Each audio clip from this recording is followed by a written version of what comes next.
এখন আমাদের আরও কিছু জানতে হবে। সহ পাঠ্যক্রমে কিছু কিছু বিষয় আছে, যেমন আঁকা আছে, গান আছে, নাচ আছে, সেই সঙ্গে খেলাধুলা আছে। সব কিছুই এই চিত্র আর্টের আন্ডারে এই কাজগুলো। একটি ছেলে বা একটা মেয়ে সত্যিকারের পড়াশোনা করে শুধু মানুষ হতে হবে না, শুধু পড়াশোনা শিখলেই হবে না, সত্যিকারের মানুষ হতে হবে। সত্যিকারের মানুষ হতে গেলে তার মধ্যে আর যে যে গুণগুলো থাকার দরকার সেই গুণগুলোর উন্মেষ সাধন করতে হবে। তার উন্মেষ সাধন করতে পারে এইসব ছোট ছোট স্কুল, যাদের অক্লান্ত পরিশ্রমে স্কুলগুলো আমরা দেখতে পাই প্রাইমারি বা সেকেন্ডারি বা হায়ার সেকেন্ডারি স্কুলগুলোতে, সেখানে শুধুমাত্র পড়াশোনার উপরই বিশেষভাবে জোর দেওয়া হয়, খেলাধুলার উপর সামান্য আছে, কিন্তু আঁকা বা গান নাচ তার উপর হয়তো বছরে একবার সেই ব্যাপারে আমার উদ্বেগ নেই।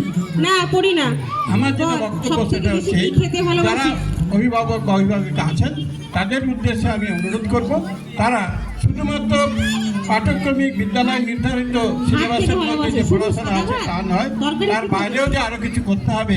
এই বিস্তীর্ণ পৃথিবীতে বা বিস্তীর্ণ কাজের ক্ষেত্রে তাদের যে এগিয়ে আসতে হবে, আরও গুণাগুণ তারা অর্জন করে সেদিকে যেন লক্ষ্য করে।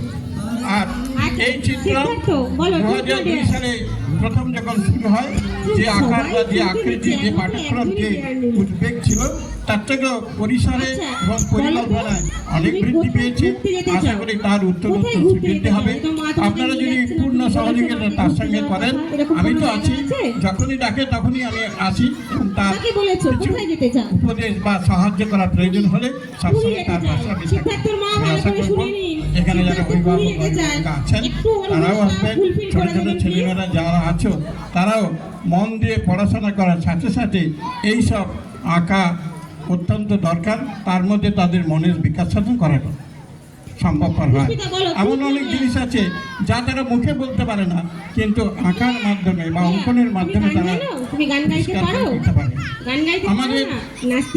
আমরা যেটা বলতে পারি, তারা হয়তো অনেকে বাবা মায়ের কাছে বুক ফুটে বলতে পারে না, কিন্তু তাদের স্নেহ, ভালোবাসা এবং শ্রদ্ধা দিয়ে, সম্পর্ক দিয়ে, যথাযথ সম্পর্ক দিয়ে তাদের সেই উন্মেষ সাধন করতে হবে।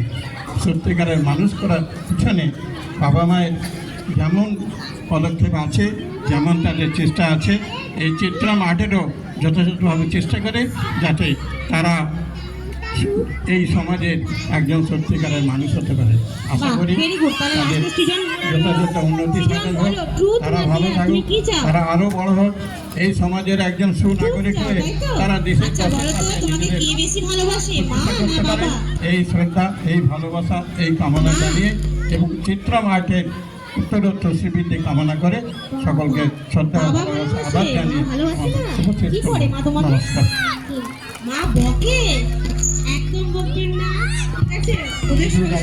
শুনলাম, আমরা আগামী দিন পথ চলার পথে এরপর আমরা পুরস্কার বাতি জ্বালানো কম্পিটিশন